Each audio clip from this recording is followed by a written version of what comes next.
This is a very, very basic truth. Christians of previous generations, I would say up to World War I, were basically conscious of this fact. The world is not our home. But since that time, many, many Christians have lost this perception and live as what we really belong here. Our thoughts and our ambitions and our plans are focused on the things of time. We are earthly. When we become earthly, what is the next step down? Soulish.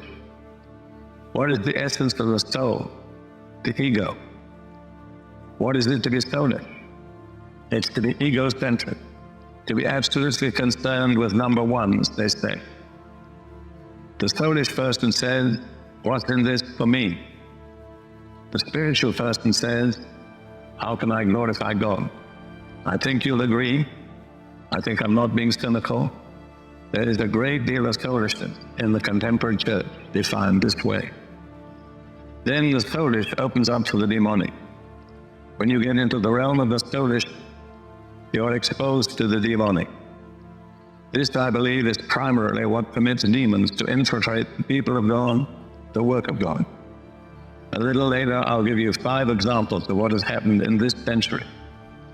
Let's consider for a moment 2 Old Testament patterns of people who moved out of the earthly into the soulish, and from the soulish to the demonic.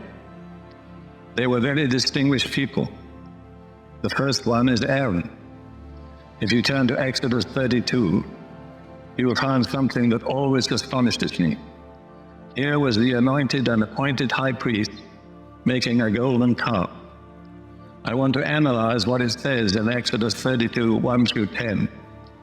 Moses at this time is up on the mountain. They have not seen him for something like 40 days. So it says, now when the people saw that Moses delayed coming down from the mountain, the people gathered together to Aaron and said to him, come, make us gods that shall go before us. For as for this Moses, the man who brought us up out of the land of Egypt, we don't know what has become of him. The very significant phrase there is, the man who brought us up out of the land of Egypt. They had lost sight of God. They were focusing on human leaders. And I believe almost inevitably that will lead to idolatry. When we lose our vision of God and focus on God's servant, we're in great danger. So Aaron said to them, break off the golden earrings which are in the ears of your wives, your sons and your daughters, and bring them to me. So all the people broke off the golden earrings which were in their ears and brought them to Aaron. And he received the gold from their hand, and he fashioned it with an engraving tool and made it a molded calf. Then they said, this is your God, O Israel, that brought you out of the land of Egypt. So when Aaron saw it, this is an amazing description. When Aaron saw his own calf, he built an altar before it. And Aaron made a proclamation that said, tomorrow is a feast to the Lord, to Yahweh or Jehovah. I mean, I find it hard to understand how Aaron could do that. But if Aaron could do it, you and I can do it. We're no better than Aaron. Probably most of us are not nearly of his caliber. Then it says, they rose up early on the next day, offered burnt offerings and brought peace offerings. And the people sat down to eat and drink, and rose up to play. That's the essence of idolatry, play.